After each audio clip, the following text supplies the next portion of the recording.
Halo, perkenalkan nama saya Bobby Julian Pesyalagan. Di sini saya akan melakukan praktek tentang uji makanan. Berikut bahan-bahannya adalah di sini nasi, kacang tanah, betadin, lilin, tisu, dan juga sendok.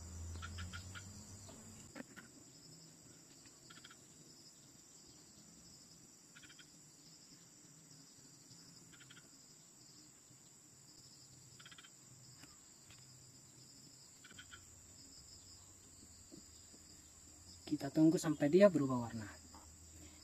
Jika dia menjadi berubah warna biru tua atau ungu kehitaman, maka makanan ini mengandung karbohidrat.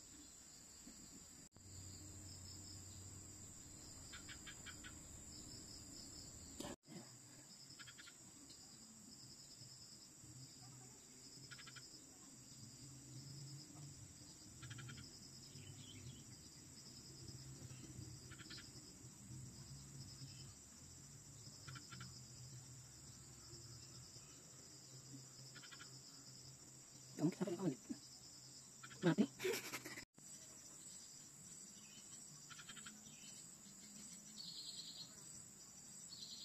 Ah.